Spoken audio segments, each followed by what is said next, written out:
how are we, Fi? I'm very well. I went for a very autumnal walk today. Gorgeous.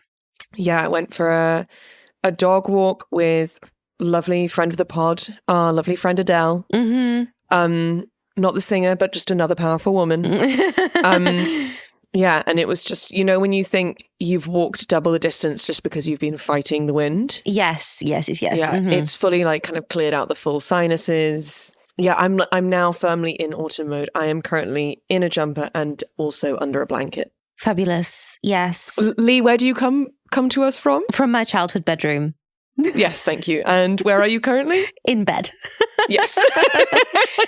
Yes, I will say I am battening down the hatches. It is cold in Ireland today. And also, not related, but I have had my hair done. And I am now quite shockingly blonde. She's lent in. Basically, folks, Leigh Douglas discovered Ainsley Hayes as a character and is just day by day becoming more and more like her. So much to discuss in this episode. I'm so excited. I love that we started as a brunette and a blonde and now you're a blonde and I'm a redhead. Oh my God, we've been Sorkinized. We've been Sorkinized. We're fully in the cult now. Yes, and we are somehow now here to discuss on Queer Gals Watch the West Wing Season 3, Episode 13. I know. Night 5. Storming through Season 3. I am so excited to talk about Night 5. This, for me, offers everything that I want in an episode. It's the best of mid-season for me. It's the best of what mid-season has to offer. Because we can slump. We can slump in a mid-season moment. And honestly, Leigh, we came to play this week. We did. I'm really, really chuffed.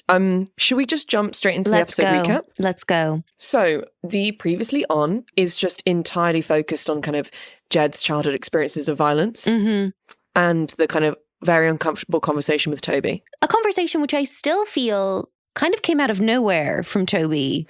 Truly. And also a wild thing to throw in the last 2 minutes of an episode. To your boss. To the President of the United States. Can you imagine to your boss going, your dad never really liked you? Not just that, your dad hit you because he didn't respect you and that's why you are the way you are and you need to change that. Look, okay, we're all raising our parents. This is true. At some point, they stop raising us and we start raising them. Yes. Now, in this situation are a lot of the conversations around us as kind of perhaps more emotionally literate, younger people, just leading gently parenting our parents towards therapy. It's entirely possible. Is that what Toby's doing? I would say he did not take the gently approach. No, he was just why are you such an asshole? Is it because your dad used to beat the shit out of you? And I, to be honest, I feel like Toby actually very gracefully handles the kind of domestic violence situation that Jed was in. It's crazy. But anyway, the most wonderful thing that happens because of this is that we open the episode. It's Friday night, baby. It's 10:15 p.m. And who's just wandering into the White House to meet Josh Lyman? It's Dr. Stanley Keyworth. One of my favorite, to this point, one-hit wonders of the West Wing. Yeah. But he is a one-hit wonder no more. I didn't think we would see him again. No. I didn't think we'd see him again. And also when you see the character from Noelle turn up, I was like, oh shit. Yeah. It's giving stakes. What I will say is they do make reference to the fact that Josh only saw Dr. Keyworth that one time. And the fact that Josh Lyman went, I had one therapy session after being shot and it was a one and done for me and I'm good, is so unbelievable and yet the most believable thing for that character. Yeah, truly. 100% the person who you're I really think you could benefit from this. They go to one session and they're like, you know what? Actually, I think I knew all of the things that therapist was talking about. And actually, I think I'm good now. I think I got what I needed. Good. But if you do remember, if we cycle back, Josh was in therapy. Do you remember? Because he went to go and talk about his sister. So perhaps he had the session with Dr. Keyworth to unlock his trauma response. And then he's just continued that work with his own therapist. We can but hope, Leigh, but we've heard hide nor hair of that therapist since that episode. So I apologize and stand corrected. I do love, however, Dr. Stanley Keyworth being over Josh's shit before Josh even comes out to greet him. Dr. Stanley Keyworth, Stanley's attitude. He's already looking harassed. He's already looking like he's kind of getting himself ready for a difficult session. It's lovely to see a character arrive in the White House and it just be like any other day to them. Just like, oh, God. An energy that continues in a way that I love. Yes. They probably go on a tour of the White House, which I was, much like Stanley, very confused about. But then I was like, oh, that's so smart. Because Josh is like, well, if anyone's wondering why you're here, you can just say that you were being given a tour as like a cover. Which is the moment where I was like, he's not here to see Josh. And what's difficult is I was so intrigued by that, but I was also genuinely really enjoying the tour. Yes. Yes, I love the acknowledgement from Josh Lyman that the White House was built by enslaved people. Incidentally, have you seen that they are tearing down the East Wing of the White House right now? No. Donald Trump has decided that he wants to rebuild the East Wing. So there's literally a bulldozer in the East Wing right now. Oh my God. That's fine. I just had a full acid reflux response to that. Yeah. So we're acknowledging that the White House was built by enslaved people, which is a really important thing to acknowledge. Also, I do see your note about that you would love to do a White House tour, to which I say girls trip, not in this current administration, but we'll see.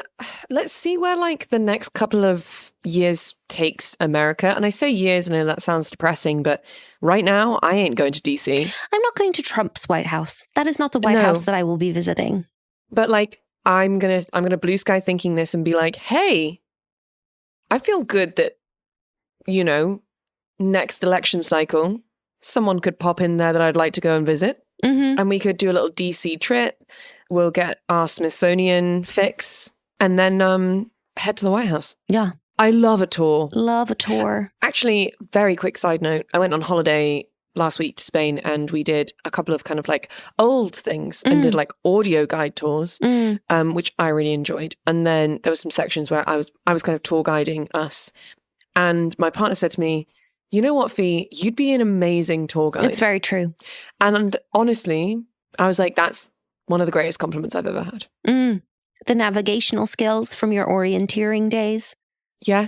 Just like useless facts. Your useless facts, your leadership qualities from years in the rehearsal room. Yeah, absolutely. Also, I have never previously known that the White House was designed by an Irish architect. Yeah, that's fun, isn't it? It's very fun. Love Dolly Madison getting a mention. Any reference to Dolly. What an icon. Throughout this tour, we keep bumping into various characters and everyone is asking Stanley the same question, which is, oh, did you see anyone you knew on the plane?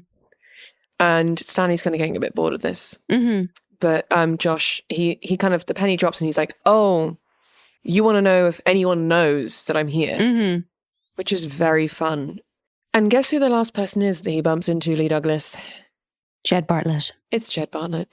And we smash into credits after Jed, kind of leaning in a doorway, is like, Dr. Keyworth, did you know anyone on the plane? Obsessed. In really, his casual really wear, good smash into credits. in his blue jeans. Also, in that same moment, immediately before we crash into credits, I saw Emily Proctor's name come up on the credits, and I just thought, yes, let's go. We're in for a romp. She's back. So Jed can't sleep. There is something so camp about the episode opening with him turning around to someone and saying, "Hi, I'm Jed Bartlett," as if that person doesn't know. I love it when he does that. Because he's done it before. He's been like, "Hi, my name's Jed and I'm the president of the United States." Yeah. Like with the stenographer in season 1. Yes. So I kind of come back around to remembering that the reason why Stanley was talking to Josh was because he's obviously a trauma specialist. And I was like, oh, very interesting. So we're kind of acknowledging that what happened to Jed was traumatic. Maybe is Jed acknowledging this, or is Jed just like, find me someone that you like? Either way, like, I'm shocked to find Jed in a session with a therapist. Agreed. We're really diving into men's mental health this season in a big way between Leo, like we're really diving in. Also conjecture Jed Bartlett would be a nightmare client for a therapist. Oh yeah. And I think throughout this episode, we see that being confirmed. Yeah. Truly baffling. I mean, he starts the session with Stanley in his like private office, just smoking a cigarette out of the window of the White House. I don't believe it's even out the window. I think he's just smoking indoors. Yeah. Maybe later he cracks a window. Mm-hmm. Either way, legend. Smoking's not cool, kids. So the kind of B-plot storyline this week is there is a speech. There is a speech that has been written by Sam and Toby and the gang, and it's going to be, Jed is going to give this speech at a UN summit. And everyone's like quite stressed about it. It's very high stakes. I think they're kind of trying to be quite ballsy in it. Because we're taking a tougher line on foreign policy, which was very kind of zeitgeisty in 2002. Yeah, 2002. We're jumping into a press conference with CJ, and she's kind of answering some questions about the speech. And then at the end, one of the kind of lead reporters comes up to her and is like, hey, Bill Price is missing in the Congo. And then they have a kind of little scene where this guy is talking about Bill, also known as Billy, and how he's been kind of reporting abroad and essentially has just sort of not been heard of for a couple of weeks. Yes, I don't know if he's a reporter because CJ initially greets him by saying, like, what are you doing here? I think he must be like an editor of the newspaper because he's Billy's boss. Yes. So I think he's almost like catching CJ almost opportunistically at her press briefing rather than being a White House reporter himself. And I think that this is another like storyline for CJ and kind of moment for us where we're getting an opportunity this season to see like how high powered her job is and how much like sway she has with so many people. So this is a really tough storyline, but it's a really great one, I think, for Alice and Janney that runs through this episode. Agreed. We then cut to Leo and Toby and Leo reading said speech written by Toby on foreign policy. And Toby's he's not good at waiting, should we say? That's a kind of good analysis. He's a little antsy, I would say. This is the 5th time you're reading it. Are there words you don't understand? You know your wife's going to have something to say about it. My ex-wife, why do you call her my wife? It bothers you. Everything bothers me. Yeah. But you pick that? Yeah. Just, there's something so endearing about just two grumpy old men bothering each other. Do you know what I mean? I love that Leo's like, I know exactly how to turn the screw on you. Yeah. And like, I'll do it whenever I want. Yeah. It's, and almost like as the other recent divorcee in the White House, I'm kind of the only one that can make that joke. Yeah. But I will also encourage everyone else to make that joke along with me. Yeah. Which they do. A truly mental exchange from start to finish from them both. It really was. But it's quite nice to see Leo doing a lighter scene. Yeah. Leo checks in because he's like, hey, Jed hasn't really been himself the last few days. Kind of feels like there's like a weird energy between the two of you. Like, did something happen? And Toby's like, no. And I just think it's weird that he's keeping it secret. I feel it's because he knows he kind of crossed a line and potentially having that conversation in the way that he did was perhaps a poor judgment call. Yeah, but I just think it's like, you know, if like Jed's personality isn't like its normal self, like Leo's the person who needs to have eyes on that. So like, why wouldn't you be giving him all the information? You just have to like eat humble pie and be like, hey, I went out on a limb on this thing. It really didn't work out. I think Jed's pissed. But like, can you help me with this? But how would you even preface that? How would you go to Leo and go like, so I think I kind of screwed up. I obviously wouldn't because I'm terrified of conflict. So. I brought up the president being abused as a child and kind of indicated that maybe him trying to seek his dead father's approval was the reason why we're not polling better. Leo would be like, that's insane. You're dumb. Yes. Yes, I think that's what's happened. But then CJ pokes her head in and goes, someone's going to get an ass kicking from the missus. Mental. It's mental, but I do love it. And just kind of as he walks through the halls, everyone's kind of like, oh, you know, we know who's not going to enjoy that speech. And I just quite like that Toby's at the point in post-divorce that we as a community in the West Wing can take the piss out of the fact that Andrea is going to be really pissed off at this speech. Yes. It makes us feel as though we're pulling for Andrea despite the fact that she divorced our friend in a really fun way. Yeah. You know? Yeah. We meet Sam. Toby lets him know how Leo liked the speech. Mm-hmm. He liked it a lot. Mostly what I wrote, not so much what you wrote. Yeah, so how long till the old lady comes by to give you a whooping? Her office already called, didn't they? You bet, baby. You probably want to rethink calling me baby, right? We're on fire. We're on fire this episode. We're like a few minutes in. I think you probably want to rethink calling me baby, right? Is one of my favorite lines of the episode. Yes. And I would go so far to say that I would wear a t-shirt with Toby Ziegler's face on with that as like a graphic slogan. Ooh. If anyone would like us to make that merch, let us know. Yeah. But we can't really sit in the quippy big brother, little brother energy, Batman and Robin energy of Toby and Sam, because who's walking onto our screens? Ainsley Hayes. I keep thinking she's gone to Mandyland, and then she pops up when I least expect it. And I love it. And what an entrance. What an entrance. Emily Proctor looks incredible. She looks sensational. Once again, the hair is in a formal do. They love putting her in an updo. Yeah. She's like the only female character in the West Wing that they like putting in an updo. And she's wearing this gorgeous, like low scoop back black dress. Yeah, it's still quite 90s. It's like a strappy, body hugging number. Yeah. She looks $1 million.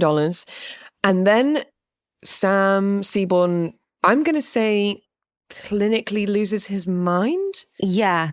So let's discuss these three statements. First of all, whoa, Nelly. Yeah. Followed by, you could make a good dog break his leash. And finally, as she goes to leave, whoa, I didn't even see that thing from the back. Now, I will say, because it's the least whimsical, I think the third one is the most egregious. Yes. I think you could make a good dog break his leash is crazy. Why do I kind of like it though? Does that make me a bad feminist? Me too. The thing is, we'll get into this in this episode because we've got a whole scene about whether or not I feel like a bad feminist. I love and hate good dog break his leash because I feel like I want to use it, but I don't want people I don't like to use it. Yes. I think like if you or if a platonic friend said that to me, I would take it as the highest compliment. Yeah. I think, that's where my energy is with it. The subsequent scene that Ainsley and Sam have, where he calls her into his office basically to help, like almost proofread the speech that they put together to check that they've not like got themselves any like legal loopholes. And essentially to help them prep what are going to be follow-up questions is unbelievably written. Like the witty kind of Democrat v Republican banter they have. It's so phenomenal. Good. It's just like zinger after zinger. And there is sexual tension there, but it's also not like, it's not too charged. It's also like, this is our banter. This is how we talk to each other. Yes. One particular zinger that I would like to pull out is Americans for the Preservation of Family Values and White People. When discussing the people that Ainsley Hayes has been out with in her fancy black gown, which prompts a question for me, which relates to our study session, which we'll get into later, which I'm happy to kind of let sit until we get to the study session. But if Ainsley were in politics now, what would her view be on Make America Hot Again and publications such as the Conservateur? This is so interesting, isn't it? So do you want to bench this for the study session? Let's bench it for the study session, but I wanted to plant a seed of thinking about the character of Ainsley Hayes as we get into the study session later. At the end of the study session, I would like to discuss the kind of Make America Hot Again movement with reference to how we feel that Ainsley would respond to it and how we feel that Donna would respond to it. Yes, perfect, gorgeous, love Amazing. Small piece of conjecture, which is interesting information. We have a quick cut back to Dr. Keyworth and Jed, and Dr. Keyworth's like, generally, how much sleep do you get at night? And does Jed say like 4 hours? He says 4 or 5 hours. Yeah. Which, as an interesting piece of conjecture, like how many hours of sleep is average for a president to get? Like, did Obama ever get his full 8 hours in the 8 years? You know? Yeah, and I wonder kind of how they work that. Maybe it's about like knowing you're not going to get much sleep, and then like when you're traveling, or like going on a long haul flight somewhere, being like, I'm going to take a sleeping tablet and like be out for 12 hours. But then surely you kind of always need to be able to be woken up, right? Honestly, what makes me scared is that there'll be presidents who are like, yeah, I was always on call, like getting 3 or 4 hours sleep a night. And then I do think there have been presidents who are like, I'm calling it at 9 p.m. Wake me up at 7. I think Ronald Reagan reportedly was just like watching a lot of movies. Yeah, he's just watching TV in the residence. Scary. Don't bother me. I'm watching a cowboy film. But we must to Donna. Oh my God, I've been itching to discuss this scene with you. This is such a good scene. So Donna is in a bar and she's doing some schmoozing. It is so lovely to see Donna outside of the West Wing. I thought it was a date at first. Yeah, I kind of thought it was a date at first. But I'm very interested about your comment here, especially about like Donna's energy when she's outside of the West Wing. Yes. So I think it's so good to see Donna outside of the West Wing. I think crucially, it's really interesting. Every time we see her away from Josh, we realize that she's very cool and has game. And yet, many a woman before and many a woman since Donna Moss has lost her mind over a man leaving breadcrumbs. Yeah. I mean, I think for me, it's like, she had that interaction with the FBI agent where he was like, hey, if there wasn't like an international crisis, I'd be asking you out to dinner. Yeah. And she was like, another time.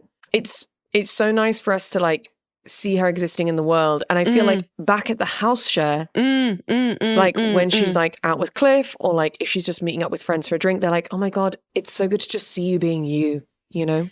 Yeah. It goes back to Dolly Alderton's point about the fact that there's a world in which Sex and the City is the story of a woman who was really cool and had spent a decade curating an incredible Rolodex of contacts and an incredible career in Manhattan, and then meets Mr. Big and loses her mind.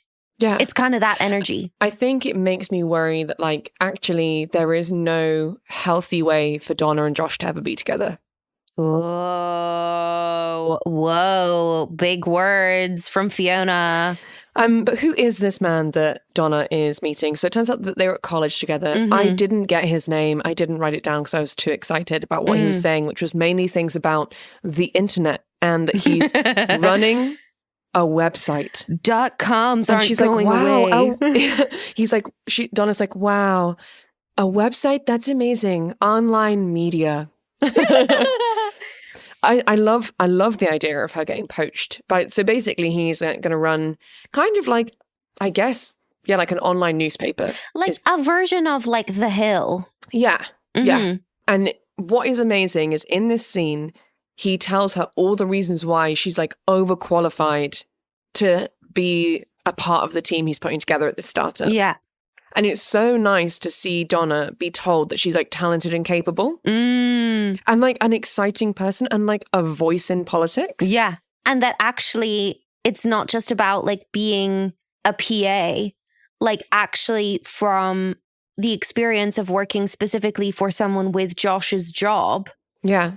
She has in her own right been a political operator because she's been running interference for him for 4 years. Yeah. And she's always in the room or she's making notes about what happened in the room.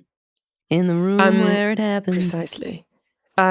We'll bench this because we're going to come back to it when Josh finds out. And Leigh, we will go to a temp. A temp. Hi, Celia. Celia Walton, the temp. Obsessed my temp with sister. Her.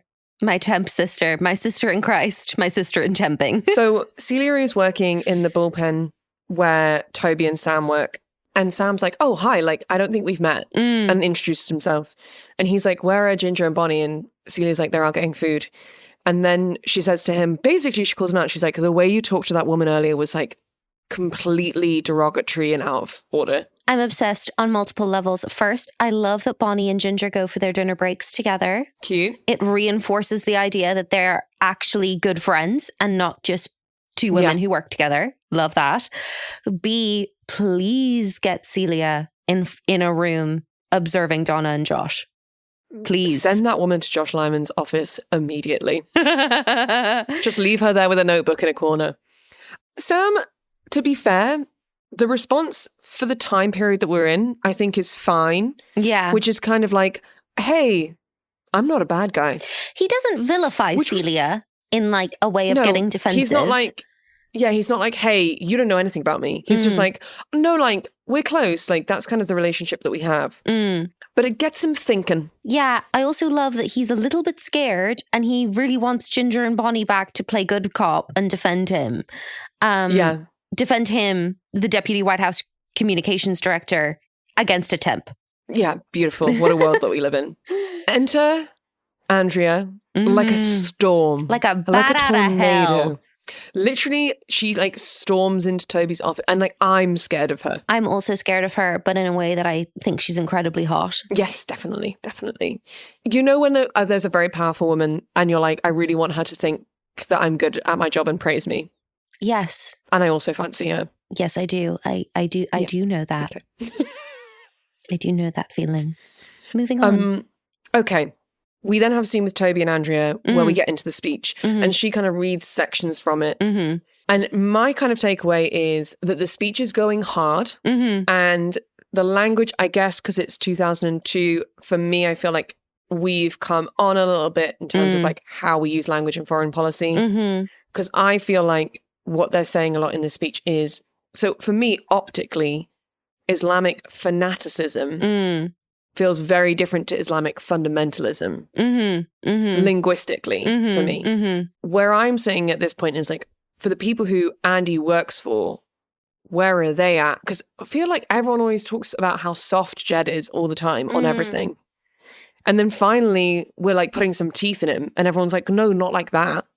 Anyway, we will come back to this storyline because there's more to say. And boy, oh boy, does Andrea have more to say. But what we'll do is we'll check in with Billy, the journalist who's lost in the Congo. CJ, understandably, because he's one of like the people that she works with, is very upset. Yes. And in the scene, she says some crazy shit that I feel like comes back to perhaps what Toby was trying to encourage her to do in a previous episode, which is like maybe educate herself and look at her internalized racism. Yes. She says the Congolese government is a myth, which to a officer of the Congolese government, which is just incredibly... He's not the ambassador, is he? But he's like a spokesperson in the States for the Congolese government. And Leo is trying to have a conversation with him. Like it's quite a terse conversation, let's say. Yeah.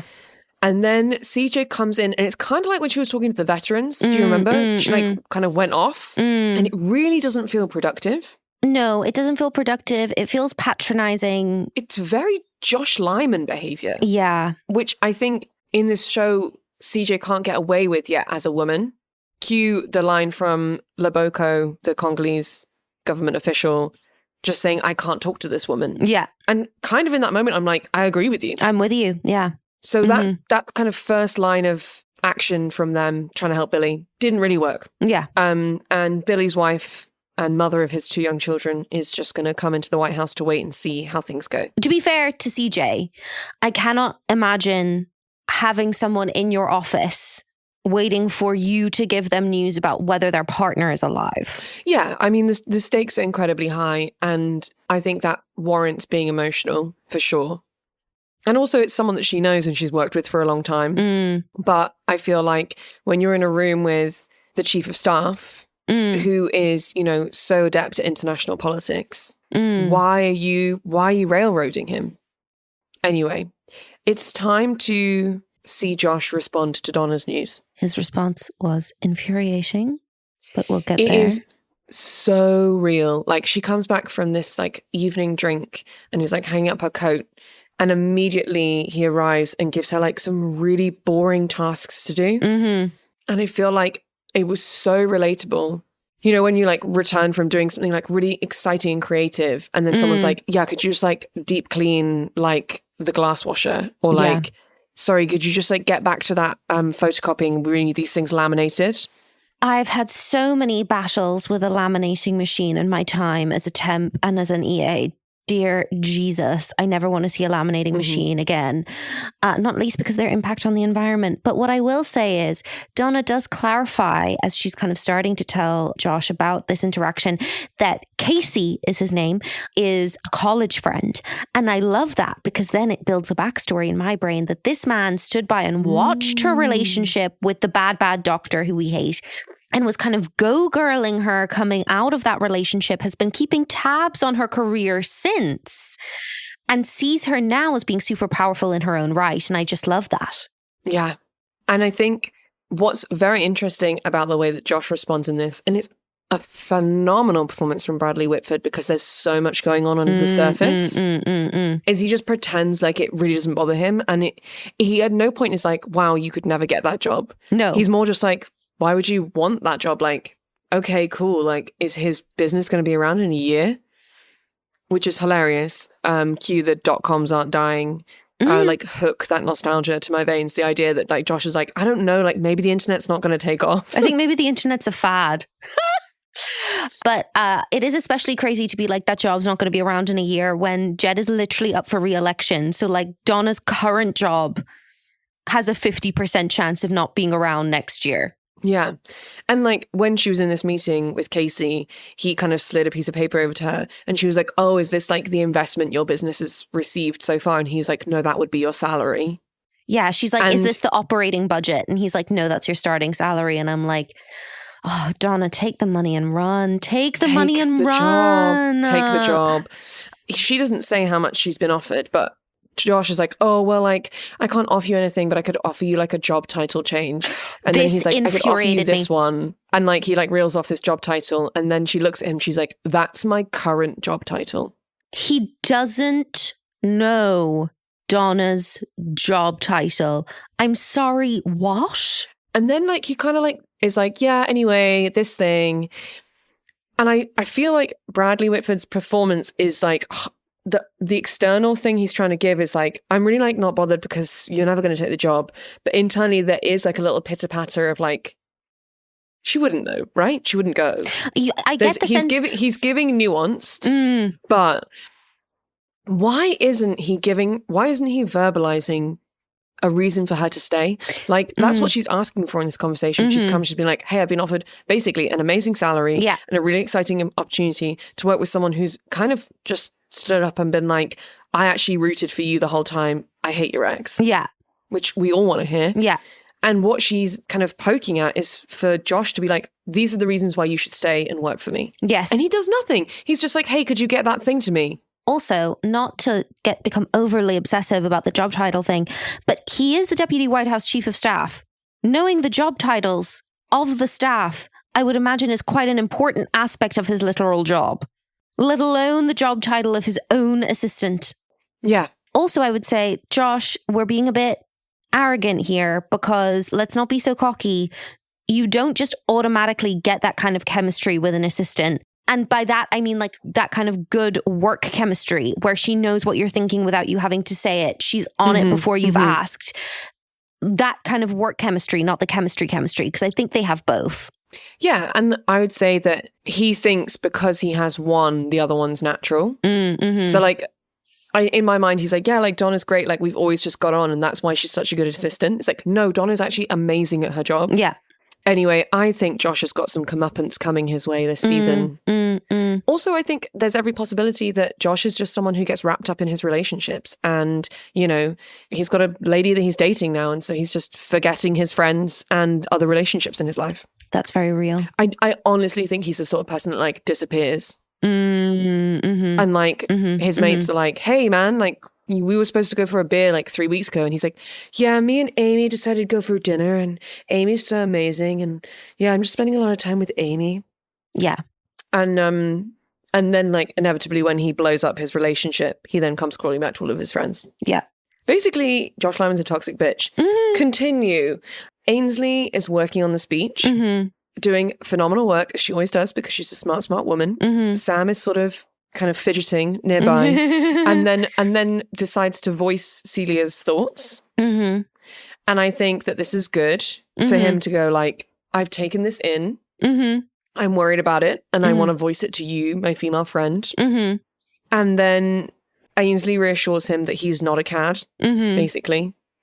And she talks in a classic Ainsley way, which is, her line is, "If I felt demeaned, I'd be among the very first to know it." It's excellent. Yeah, it's so good. I just love the way they write her dialogue. So that's nice. So you kind of see Sam relax a little bit. Yes.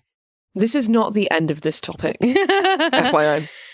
But we're going to touch in on Andy and Toby. This was very interesting. So we're kind of getting a little bit more into the nitty gritty of what's in this UN speech. And it is that, like, essentially the Bartlett administration wants to have like a harder and firmer line on, in the words that Toby uses, like the Arab countries. We are in February 2002 at the time of airing of this episode. So my instinct here is that, like, Aaron is trying to tap more strongly into the kind of like political zeitgeist of America at that time, which is kind of that America is in the wake of this like really traumatic and awful terror attack. And so there's a very like kind of interventionist policy building. Yeah. And also this kind of idea that like America knows what's right and what's good.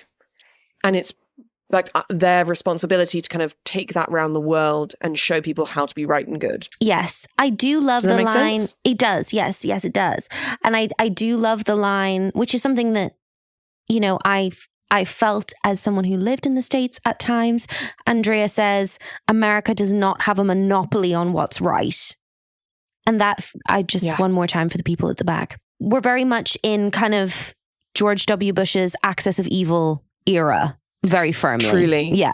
And I think it's so smart of Aaron to write this scene where you have like Toby, the person who's in government, like working for the current administration, being like, this is the line, like this is what we need to give to the American people and the people of the UN. And then having Andy come in and being like, but what's our responsibility as a government? Yes. We are here as part of this democracy, but what right does that give us to the rest of the world? It was really, really, really interesting scene in its content. And then what was amazing is to have that between two people who had a marriage and who are not together and have all of that layered.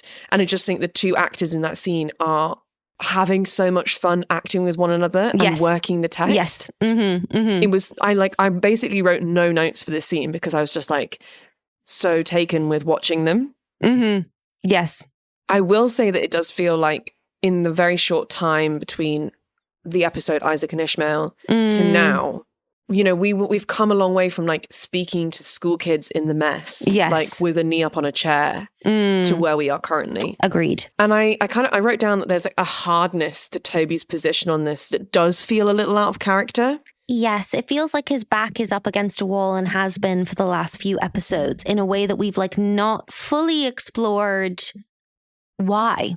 It kind of just feels like often he's the person often he comes across as someone who's like, let's take a second to step back and look at what that looks like from the outside. He is kind of like a moral compass for the West Wing, for sure. Yeah, that's a good way of phrasing it. So it feels interesting for him to be the person who's like pushing something. Yes. Back to Jed, because in therapy, because this is where we start seeing him as the world's worst therapy patient. I would like to quote, I think, one of the greatest lines ever written from Jed Bartlett. I don't like the word stress. It's a Madison Avenue kind of word. It's something that can be cured with flavored coffee and bubble baths. Okay, boomer. Sorry, Jed. Don't come for my coffee or my baths, okay? Okay, yeah. I have my way of relieving stress, okay? And that is to talk about my feelings and occasionally buy an overpriced coffee. So sue me. Have pumpkin spice lattes been the bedrock of my mental health this season? Yes. Yes, they have. What's that got to do with you? At least I'm discussing my mental health. I don't like the word stress. He then goes on to say, stress is for other people. Oh, for goodness sake. And then he says something even more insane. He says, for $375 an hour, you ought to bring your own damn lingerie. This is a crazy line. Honestly, like that, like I gasped. I gasped and I gulped. But also, like, why do I love it when Jed gets laddie? Yeah, when he's just like getting down. Do you know what I mean? When he's just getting a bit rock and roll. Dr. Keyworth like tells him how much he charges an hour, and that was Jed's response, which is crazy. The information we get in this scene is that, funnily enough, since that conversation with Toby in the Oval Office about his dad, Jed hasn't slept. Which is the source of the issue, yes. I wonder what that could be about. Now, I always had respect for Dr. Keyworth. I loved him in Noelle. But he says some absolutely amazing things in this episode. One of them being, Jed says, say what you'd say to any other patient. And Dr. Keyworth says, I'd say, screw around if you want, but it's your money and it's about to be my money and I sleep fine. Oh, so good. Which leads Jed to say this statement. The long and the short of it is that my father never liked me at all. Devastating. Pretty bleak. But it's good to know that like Jed actually had done that learning and has just decided to kind of pretend that it's not real. Yeah. We go from that bombshell into a really frivolous and silly scene, which I really enjoyed, and then kind of like went a bit crazy, and I was really hot for it. Yeah. I was really hot for it. I was really here for it. I kind of was hot for it. Charlie like limps into the West Wing, and Sam's like, what the hell happened to you? Turns out he was like playing basketball with his little sister. I'm obsessed. Deanna. She has a name for the first time in season 3. Yeah. And Sam's like, hey man, like you got beat by your sister, which is lame. But then Charlie says that she plays varsity. So is that like the best you can play at high school? That's like the A team. Yeah. And like, I think that that's like really cool. And I like really like that we're hearing a bit more about her and that like she's like really great at something. Because I feel like she's kind of just he's just had a sister and that's all we've ever known. Yeah. Absolutely. So I feel good that we're kind of fleshing her out. But a real stinker of an attitude on women's sports from Sam Seaborn. Like, they've really gone for it with him this week. Yeah, it's kind of crazy. But then it does set us up for one of the most fascinating exchanges of the West Wing thus far as regards feminism. Yeah, stunning. The many shades of feminism here in the bullpen is very interesting. So we've got Bonnie and Ginger. We've got Celia the temp. We have Ainsley Hayes. And we have Charlie and Sam. Yes. Just a moment for Charlie at one point calls himself all man, which I kind of love Charlie's confidence in himself that he always voices whenever anyone challenges him on it. He's like, yeah, no, I'm kind of a player. He's very comfortable in his masculinity, which I love. I think it makes him a very healthy partner for Zoe. Some of the things that Ainsley Hayes says about sexuality and feminism, I found myself agreeing with. It's interesting, isn't it? Because she and Celia are going back and forth about whether what Sam said to her was offensive or not. Yeah. And Ainsley Hayes says, I like it when the guys tease me. It's an inadvertent show of respect. I'm on the team and I don't mind when it gets sexual. And you know what? I like sex. I don't think whatever sexuality I may have diminishes my power. I think it enhances it. And then Celia says, what kind of feminism do you call that? And Ainsley Hayes says, my kind. And then Ginger comes in and says, it's called lipstick feminism. I call it stiletto feminism. Which is, yeah. It does all get a bit girl bossy. Yes. However, I think the idea that owning your sexuality and being feminine diminishes your feminism, I disagree with. Yes. This is the interesting part of the argument, which was Ainsley's comment here, which is the point is that sexual revolution tends to get in the way of actual revolution. Nonsense issues detract attention away from the real ones. Pay equity, childcare, honest-to-God sexual harassment, and, in this case, a speech in front of the UN General Assembly. So I felt really confused coming out of this because there is a big chance that like we could fall into the like slogan t-shirt, girl boss, this is what a feminist looks like kind of feminism.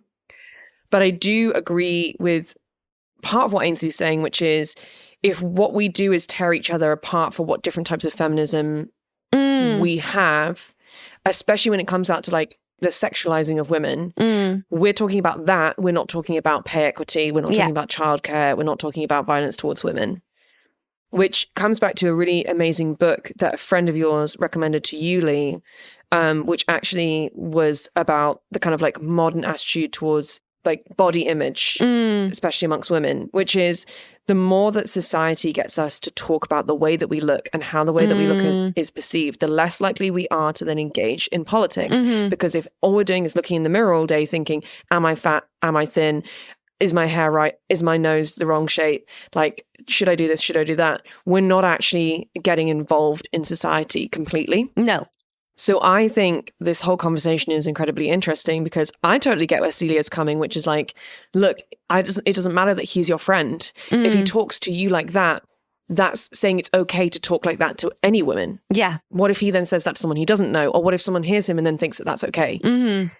I get that. But I also kind of am with Ainsley, which is like, I get to decide what my comfort level is. Yeah, I get to decide what my own boundaries are in my own friendships. Yeah. So really interesting scene. Really interesting in general. scene. Yeah.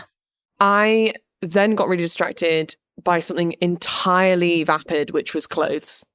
Yes. Which kind of undermines everything we just talked about. We can appreciate fashion. I think that's allowed. Bonnie in a standout outfit. Yeah, it's gorgeous. Honestly, my outfit of the episode. Yeah. Gorgeous camel coat, big, like chunky knitted scarf in kind of like browns and rust colors. And then like an over-the-shoulder handbag in like a sort of classic Louis Vuitton style, I think. Dare I say Bonnie has never had a miss. She's never had a miss. Not one time. No. But like we often see her in a pastel and she's not, you know, she's in an autumn color palette and it really suits her.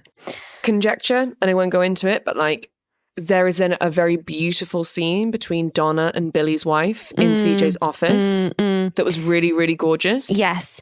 And I do feel we are constantly underestimating, specifically Josh is consistently underestimating how powerful Donna's soft skills are and how important her emotional intelligence is in the workplace. She's the perfect person to send into that room. Yeah. And in an episode where she's getting poached by a different company, to then see her strength in a scene where her current boss isn't present, I think is amazing. Agreed.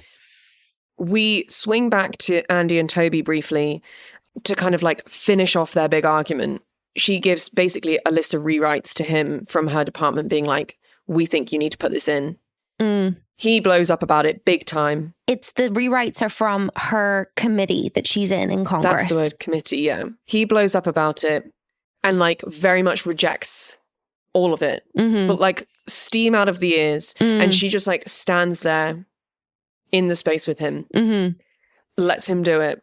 And then she's like, I'm going to go now. And as she walks out, he stops her and is like, please, could I have the papers back? Yeah. But without being able to make eye contact with her. I need to think about it. Like a lost puppy. Yeah. And you're like, that's why your relationship didn't work. Yeah. You had a hot marriage. It was never going to last. Yeah. Heavy moments and doorways. Yeah. The journalist is dead. Billy is dead. He was killed in an ambush. And CJ and Billy's boss go and break the news to his wife. This is stunning television because so CJ and Billy's boss are having a conversation with Donna, and then they're like, we're going to go and tell Billy's wife. And they move past her into CJ's office, and Donna turns around, and we watch them give her this news over Donna's shoulder and through the doorway of CJ's office. And like, you don't hear any of the dialogue. You just watch them, like, you watch her reaction, and then you watch CJ and Billy's boss like comforting her, and it's really beautiful. And like then you kind of see Donna take in that moment, and behind her you see Josh in another doorway, and then she turns and looks at him, and he's looking at her, and it's just like, yeah, it's just a really beautifully filmed moment.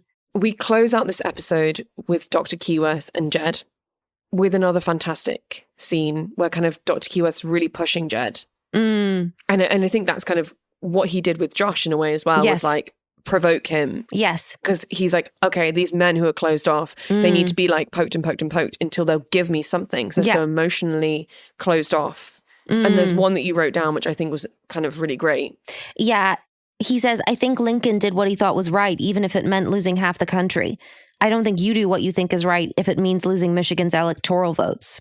Which is like such a bold, like, that's a crazy thing to say to the president of the United States. Yeah. But you know, like, Jed lives in this world where like no one calls him, like no one speaks to him like this. No. And that's something that like Keyworth said, he's like apart from your family, Like, I'm going to talk to you like you're not the president.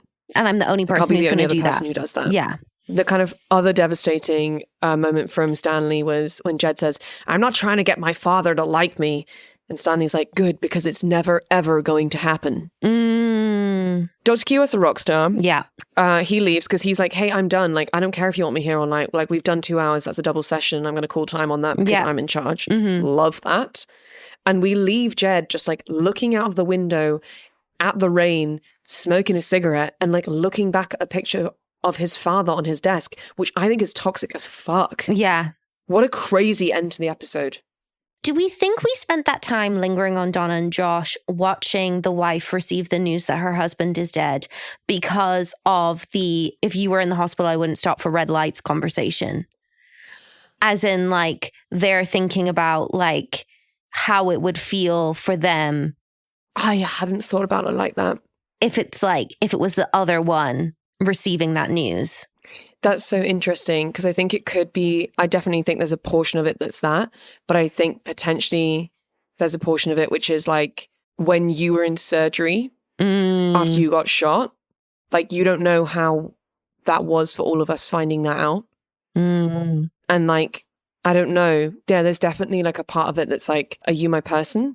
Yeah. And the fact that you didn't see when you were in hospital that I was the person that everyone was nervous to tell. Because everyone else sees that there's something here. Yeah. That we're not acknowledging. Leigh, that's fascinating. To best fashion. and like that, we swerve to best fashion. I mean, there's a clear winner this week. Ainsley Hayes in her gown coming in from her gala. She's also got a kind of Grecian high pony with a plait wrapped around it that is just incredible. She looks like a goddess. Yeah. Unbelievable, unmatched. And then just a big shout out to Bonnie's autumn look. Yeah. What could a British or Irish politician never get away with? I couldn't agree more with what you've put, getting therapy. Yeah. On top of that, I think the other one to add into the mix would be just like becoming aware of their own sexual harassment in the workplace. Agreed. And being like, I guess I'll work on that. Queerest moment that never intended to be queer. Oh, this week, in a way, Sam's kind of go-girling of how hot Ainsley is. It felt slightly gay best friend. Yeah, it did actually. Yeah, because when he was doing it, there was no point where I was like, oh, this is going to come back and bite him in the ass. No. I was like, yes, Sam, you know what? You should tell her she looks hot. It no longer feels sexual between them at all. No. For me, mine was like Sam calling Toby baby. And honestly, I think deep down, both of them enjoying it. Yeah. Like I can imagine like them like being kind of locked in like a kind of writing and drafting battle and then like not getting on and Sam being like, baby, I hate it when we fight. Yeah. And Toby being like, baby, let's not fight anymore. Let's go get some pie. Best writerly moment? I think it's gotta be the exchanges between Dr. Keyworth and Jed in the episode. Those scenes. Yeah. Yeah, really, really great. What was your man, I feel like a man moment? I'm gonna have to agree with you. You could make a good dog break his leash. Yeah, put it on a t-shirt. Mm-hmm. Mine, I think, has to go hands down to Jed Bartlett for, I don't like the word stress. It's a Madison Avenue kind of word. It's something that can be cured with flavoured coffee and bath bubbles. And Leigh, what was the moment that made you proudest to be an American? I think the discussion of feminism, weirdly. Yeah. Just like a room of women talking about what feminism means to them. That's nice. Yeah. I kind of weirdly didn't have one this week. It wasn't that I didn't feel proud to be an American. I think I just felt like, I don't know, like everything was kind of moving. Yeah. You know, I felt like we were going somewhere, but I want to know where we're going. Yeah. Stunning, amazing. I love that. Thank you. I am ready to learn. Great. And talk about making America hot again. I'm so excited. I've been itching to discuss this. This week, inspired by Ainsley Hayes' feminism, we are going to talk about a recent cultural moment and movement known as Make America Hot Again. Yes. A brief history of hotness in America. Please. Of course, we begin with Paris Hilton in the early 2000s with That's Hot. Mm-hmm. Then we get into it being used as like a political buzzword when Bernie Sanders was running the girlies online doing hashtag Hot Girls for Bernie to show that supporters weren't all just like Bernie bros. Yeah. Then famously, we have Megan Thee Stallion in 2019 with Hot Girl Summer. Yeah. Beautiful. The organizers of the Hollywood strikes in 2023 calling it Hot Labor Summer. Gorgeous.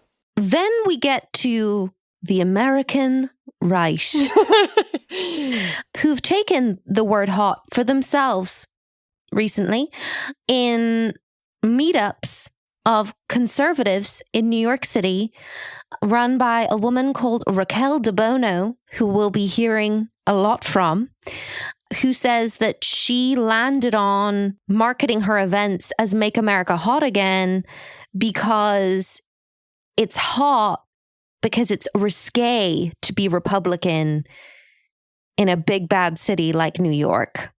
It also, she feels the word hot disregards a movement towards political correctness, which she finds annoying because she says you can actually say when people are good looking now that people have been able to, quote, come out of the closet as conservative since Trump got back into power. Yeah, okay. Hotness and beauty standards have now become an inter-party debate between conservatives and liberals, with a conservative wellness influencer and part of the MAHA movement, which is Make America Healthy Again. We have Alex Clark, who is quoted as saying, less feminism, more femininity, while liberal influencer, who I am obsessed with, Suzanne Lambert, gained notoriety for the Republican makeup trend, where she mocked the beauty routines on the right. Now, Republican makeup is associated in the online trend with heavy foundation and overfilled eyebrows. Writing for the Wall Street Journal, Ashley Wong writes, in response, conservatives are accusing liberals of clumsily applied, clownish makeup that doesn't align with traditional gender norms, mocking bright hair dye, piercings, and neon lipstick. President Trump frequently aligns himself with hotness, claiming in a campaign rally in Pennsylvania in 2024 that he was a better looking person than Kamala. He also invokes hotness in relation to his policies, writing after he passed some legislation on Truth Social, what a great night it was. One of the most consequential bills ever. The USA is the hottest country in the world by far. It sounds so silly, but it's real. I know. Now, obviously, there's been jabs made against blue-haired liberals by conservatives for a long time. Yeah. Representative Rosa DeLauro of Connecticut is known for having brightly dyed hair. Misha Petrov, who's a conservative cultural commentator, said of liberal makeup in her February YouTube video, you're just conforming to a new set of beauty expectations, one that, in my opinion, makes you look like a poisonous frog.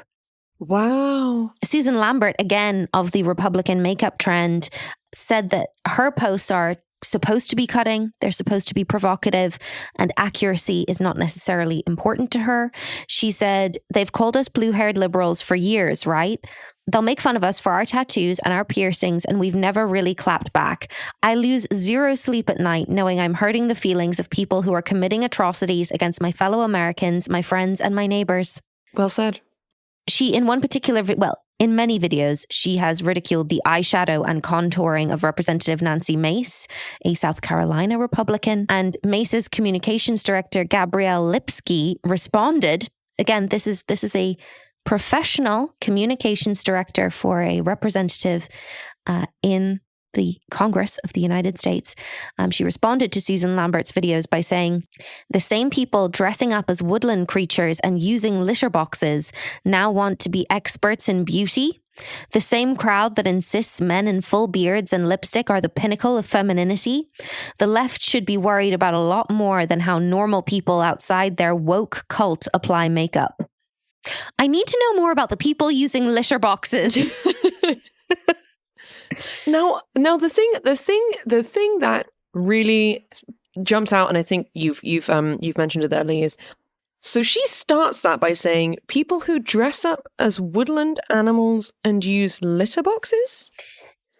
Yes, I'm sure there are people out there for whom that is something that they do in their personal time. I don't think that that's like a large scale movement. I don't know that that's like a widespread phenomenon. I also don't know that it's something that Susan Lambert is participating in. No, but I'm interested as to why she knows about it. Yes. Yes. Like, what are you doing, Susan? Yes. Like, no, not Susan Lambert, the other lady. Representative Nancy Mace and her communications director, Gabrielle Lipsky. Yeah, so why is Gabrielle, please continue. The thing is, I could talk for hours on this, so like, please keep going, because otherwise I'm just going to yabber on. Which brings us to Donald Trump's inaugural weekend.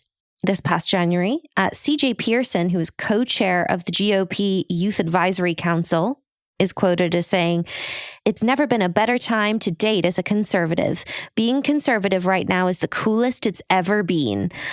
He also boasted that women want to be with guys who they see as a provider, who they feel safe around. Good luck finding that in a guy with pronouns in his bio. Now, this man, C.J. Pearson, threw an inauguration party, which prompted a New York Magazine article titled "The Cruel Kids Table, Out Late with the Young Right as They Contemplate Cultural Domination." Now, this particular article did garner some controversy because the cover cropped out the people of color that were actually in the photograph. It was a big, huge group photograph, and you could only on the cover see white people. In the actual article, C.J. Pearson himself is a person of color, although I don't know that he would choose to identify that way, but he is someone with mixed heritage. He took issue with the fact that although in the article you can see that there are black and brown people at the event, on the actual cover, those people were not visible. He said that they intentionally left me out of their story because it would have undermined their narrative that MAGA is some racist cult. Which is a shame, because I feel like it's a really interesting article and they've kind of made a misstep there by deciding to make that choice. Agreed. C.J. Pearson is also quoted as saying that the trad wife is in and girl boss is out. Women are over it when it comes to beta male cucks. Right now, liberal women are super into conservative men. It feels a little rebellious. Conservative men are in such high demand. Women are done splitting the bill or Venmoing someone $5 for a cup of coffee. Gen Z is yearning for a return to tradition, and we're actively bringing that about. If I can spread the good word and bring them over to our side, I've done my duty. There's nothing better than a conservative woman, specifically someone who knows she doesn't need a guy, but who wants a man being a man. Conservatives have the most fun. You can be unfiltered and not worried about being cancelled or losing your livelihood. I feel like what happened to the Ainsley Hayes School of Republicanism? What happened to the Cliff Calley School of Republicanism? You know, where people are like going back to like some of the core Republican values of like wanting smaller government, less like international interference, etc., etc. Because when Ainsley talks about being a Republican and when Cliff talks about being a Republican, both as characters who are in their 20s, we would say. Late 20s, yeah. Late 20s. You're like, okay, cool. I can understand why as a young person, you're like, hey, this is the party for me. But I think the kind of like, it does have this like cruel edge, this kind of make America hot again. Like, we just want to say what we want to say, because everyone's so sensitive now. It doesn't feel inclusive at all. And what they're saying is like, this is for everyone. And I'm like, but it doesn't feel like it is for everyone. It feels like it's for highly educated, wealthy people in positions of power. Yes. So Brock Collier, who wrote the New York Magazine article, which CJ Pearson took issue with for the New York Magazine cover, summarizes it by saying, conservatism as a cultural force, not just a political condition, is back in a real way for the first time since the 1980s. Here in DC, one can witness the emerging influence of a newer type of conservative. They are not disenfranchised or working class or anti-elite, or many of the other adjectives used to describe Trump supporters since 2016. Rather, they are young, imposingly well-connected, urban, and very online. They are crypto nerds and influencer girlies and recent Maha converts and gays of all stripes, plus your standard fare Rogan listening bros.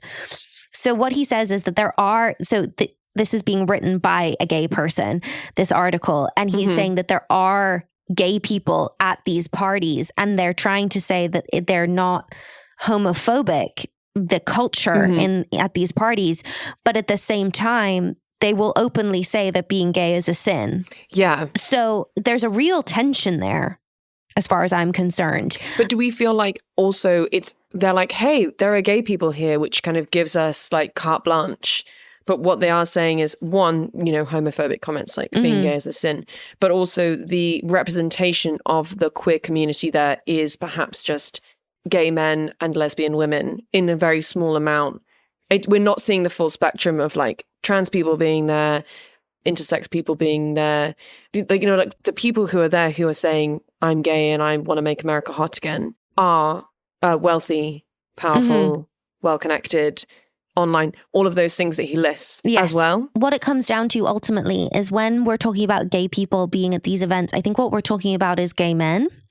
It's possible that I've not attended any of these events myself for obvious reasons, but when we say gay people, I think we mean gay men. I've not heard specific reference of a woman who is queer being at these events, and I think what we are talking about is people who very much, although they may be gay, very much still adhere to the gender binary. Yes, correct. And are cisgendered. Yes, thank you for saying concisely what I was trying to say, not concisely. 31-year-old influencer Aaron Wexler sums it up by saying, conservatives used to be uptight, but the left has become the funless, sexless party. Also, multiple people are quoted as saying that they like being in these environments because they want to be able to use the F and or slurs freely. Oh, God. That's awful. Again, Brock Collier, who wrote the article for New York Magazine, said, this set's most visible political stance is a reaction to what's seen as the left's puritanical obsessions with policing language and talking about identity. A joke about Puerto Ricans or eugenics or sleeping with Nick Fuentes could throw a pack of smokers outside Butterworth's into a giggle fest. Yeah. I think the comment about making the left seem like uptight and sexless is so smart, though. Yeah. No, it is. What an amazing move to make from the kind of conservative perspective. Yes. To be like, we're going to make us seem like we're like really cool and relaxed. It's an absolute power move on their part. Yes. And he says that Aaron Wexler, who I just quoted there, introduced him to others at these events, the writer of the article, by saying he's a queer but a friendly one. Oh, I really don't like that. No. Raquel De Bono, who has launched the Make America Hot Again events in New York City, explains it by saying that she likes to tell fat jokes and says, I'm a normal person, okay? Probably the most fucking normal person here.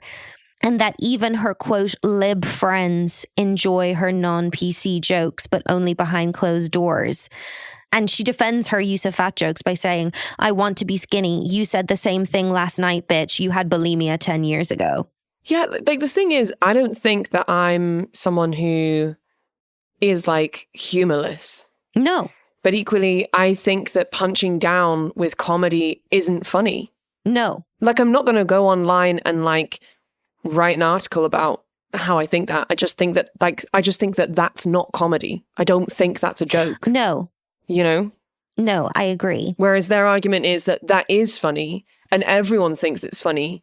It's just that liberals are too uptight to admit that it's funny and that they also agree. Like that's the thing that I hate, because it's like, it's an amazing way to call someone a liar without someone not having said a single thing. Yes. Which brings me to the Conservateur, the right-leaning online women's magazine. Its mission is to restore long-lost moral and aesthetic refinement. What a byline. And it likes to present itself as a resource for not only politics, but for home, fashion, and beauty trends. In December, the Conservateur, the women who run the Conservateur, and they are all women, did a joint event with Turning Point USA, Charlie Kirk's organization, to hold a speed dating event called The Modern Match. Because ultimately, this movement is, at these types of events, Brock Collier again is quoted as saying, "I was once informed these young conservative parties are 80% men and 20% the most beautiful women you've ever seen." Right. Okay. So Jane Franklin, who was the Conservatore's co-founder and CEO, says, "My husband's friends are always like, can you introduce me to the Conservateur girls? I think there's a bigger number of young men who are conservative than women. The data just shows that. So a lot of men are interested." So the Conservateur hosted its own Make America Hot Again party in Washington, D.C., which garnered a lot of headlines. The invitation states that it is an epic golden age celebration of Trump's America for devoted fans and kindred spirits. The cocktail menu included drinks such as God and Country, which is essentially a Paloma, J'adore Cowboys, which is just an old-fashioned, and Appeal to Heaven, which is a gin and champagne drink. Available for purchase at this event was a hot pink Make America Hot Again trucker hat, retailing at $45 each. Cara Voigt, writing for the Wall Street Journal, writes, "To those in the room, President Donald Trump is an ally to hotness. Banning trans women from participating in women's sports, that's hot. Getting red dyes out of processed food, that's hot. Slashing diversity and equity and inclusion initiatives, that's hot." The attendees at this party included White House staffers from the Communications Office and the National Security Council. There were aides to members of Congress. The crowd was mostly women, but a few dozen men. Link Lauren, who helped RFK Jr. build his TikTok following, says, "Everyone at this party can tell you what a woman is." Great. So great to know that transphobia is front and center.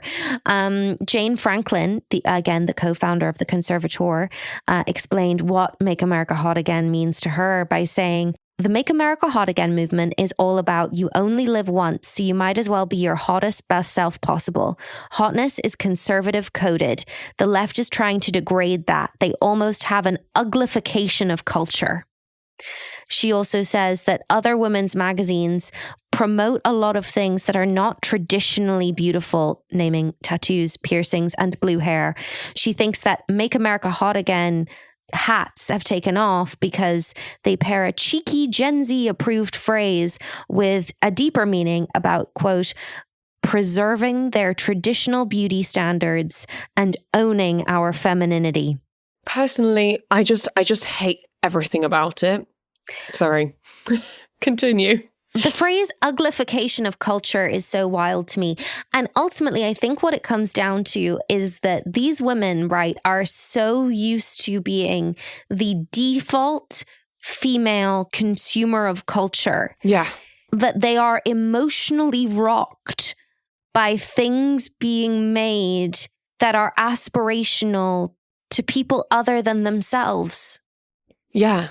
And listen, I'm here to say right now, and I'm going to say it again, as someone who's dated a full gender spectrum of people, gender non-conforming people are often some of the hottest people you will ever meet.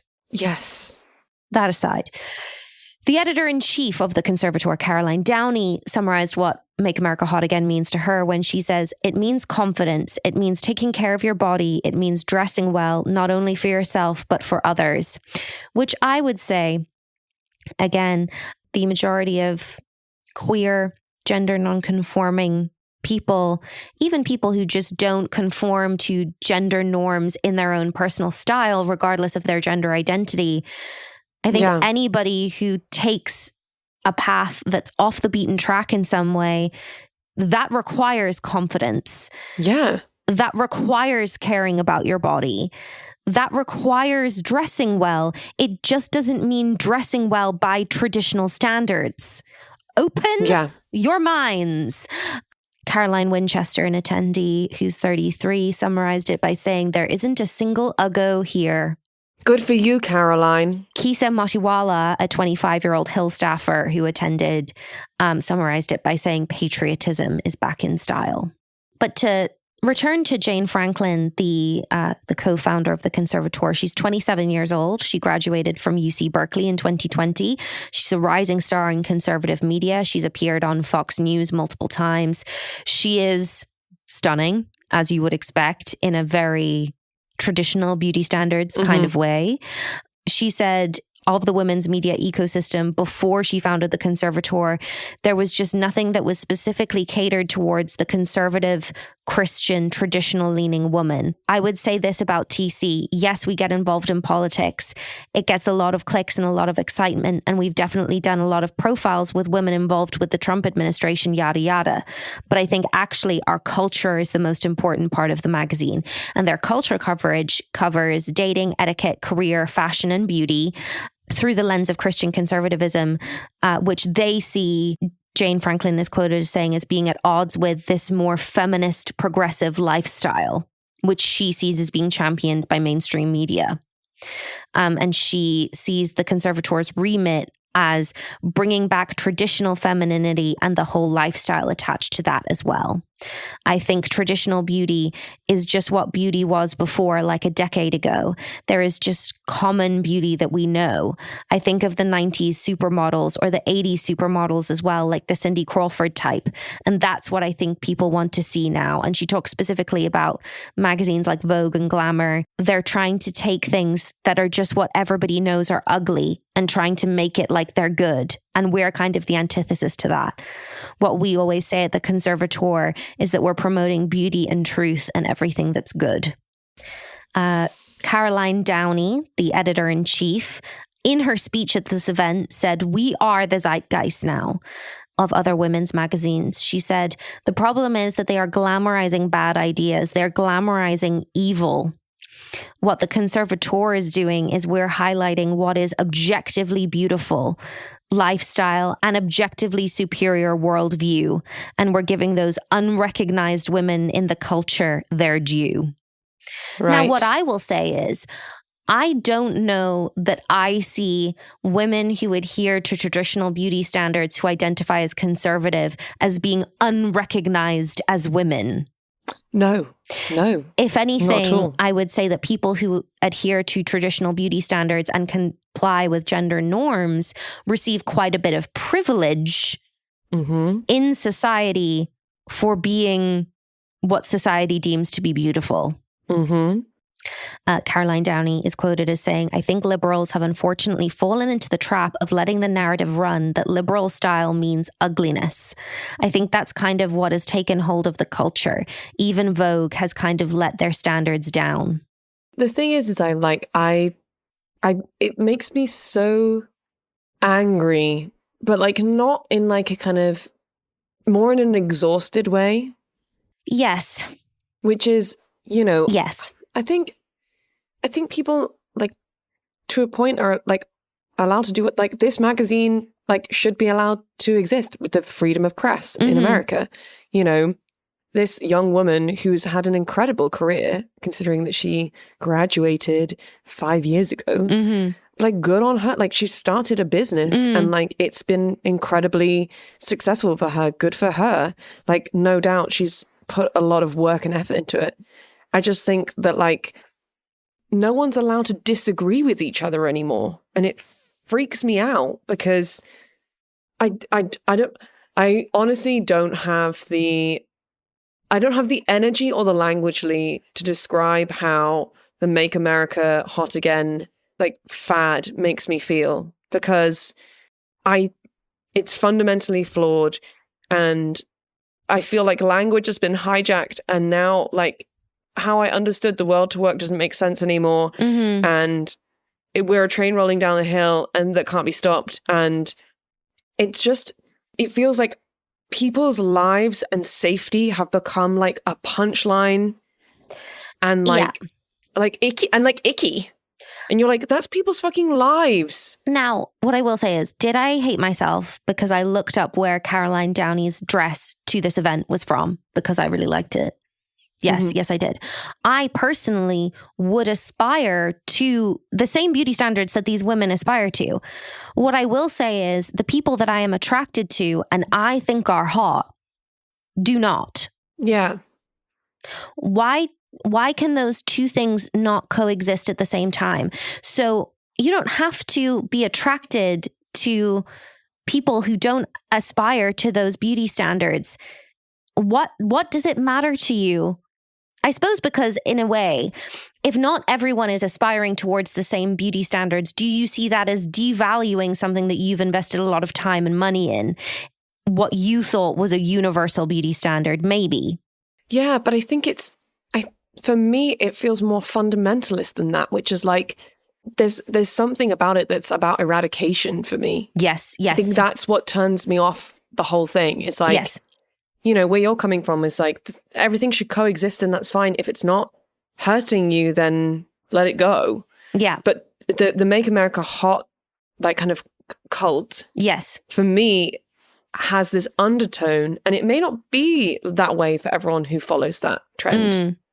But there are some people in it, the way that they talk and the way that they use language makes me feel like they don't want the people who sit outside of those aspirations to exist. Yes. Or they shouldn't have a place in culture and they shouldn't have visibility, basically. And they shouldn't have a voice. Yeah. And that until they learn the right way, they should be punished for doing it the quote-unquote wrong way. Or that it's somehow un-American. Yeah, which is bizarre, or right? Unpatriotic. Yeah, like you hate your country because you have tattoos and piercings and blue hair and you're not wearing traditionally feminine clothes and you don't want to marry a strong man. Like that means that you don't love your country and you don't care about like its success and the success of its people. Like it's so weird. Also, it's so fucking weird.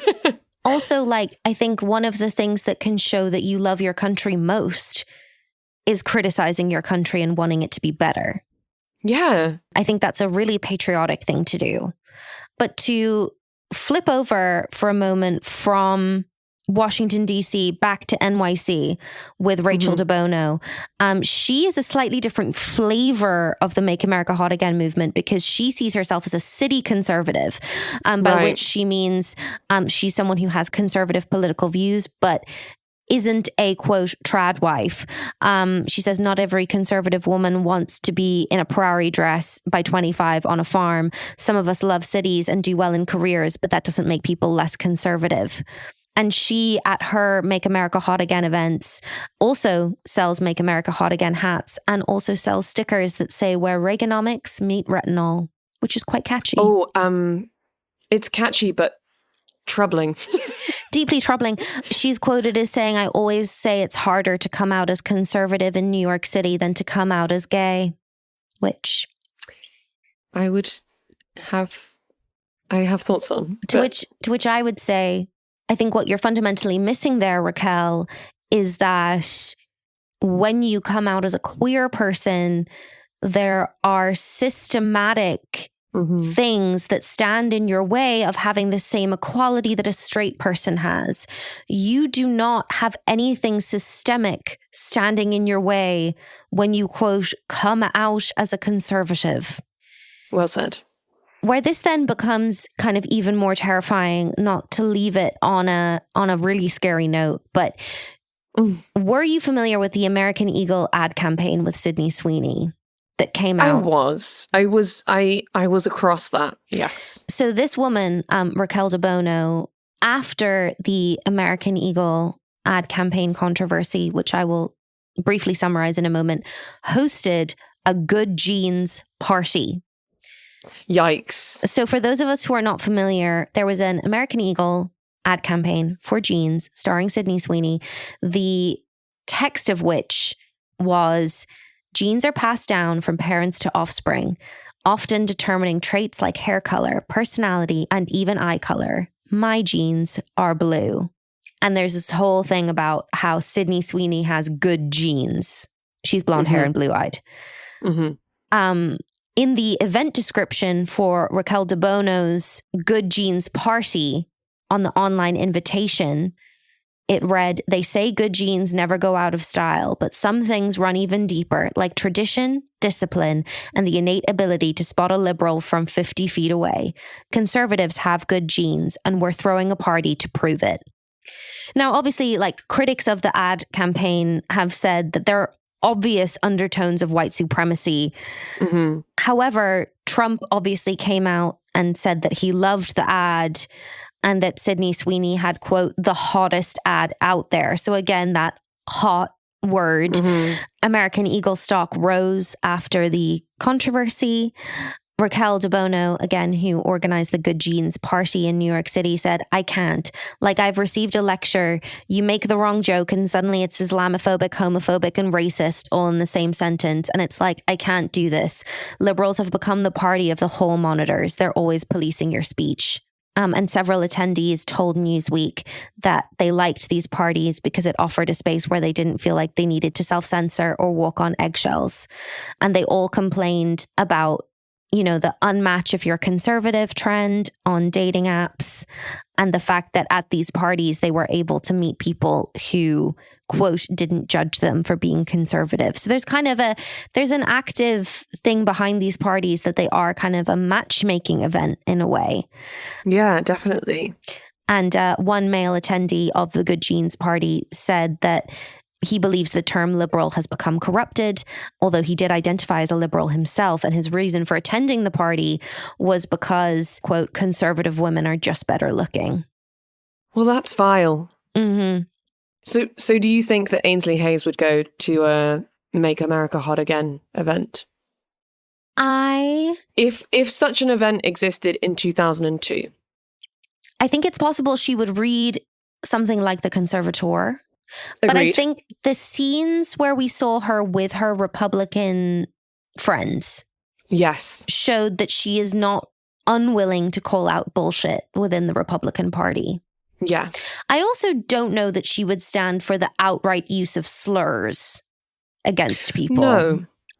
I feel like for me, what seems to be important to Ainsley Hayes is that everyone should be allowed to have their opinion, but everyone should be polite about it. Mm-hmm.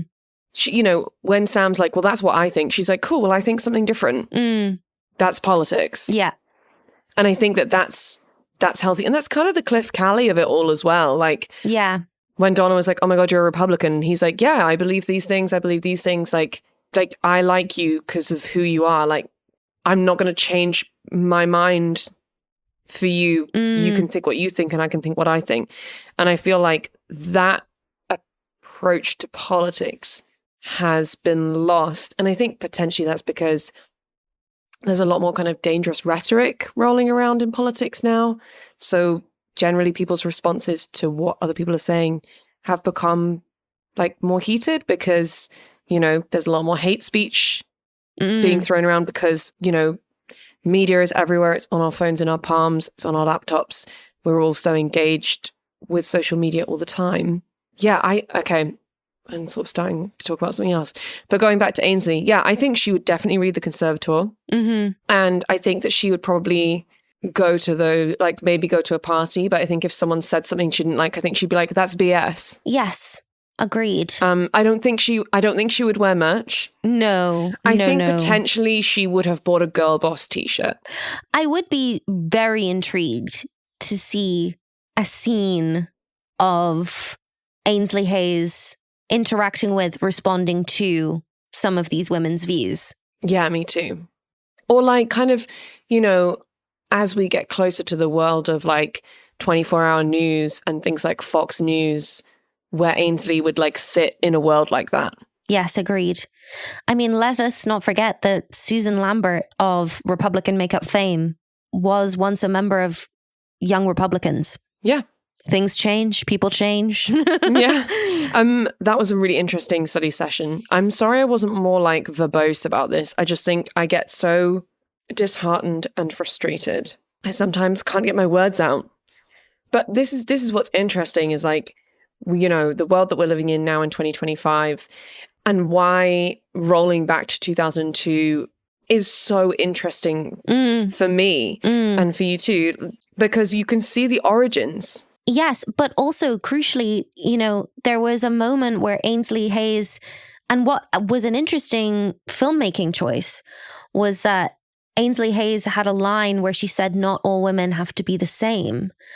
And when she says that, the camera is on Bonnie. Yeah. So I think even by virtue of the fact that she says not all women have to be the same, I think maybe that proves that she wouldn't be behind the Make America Hot Again movement.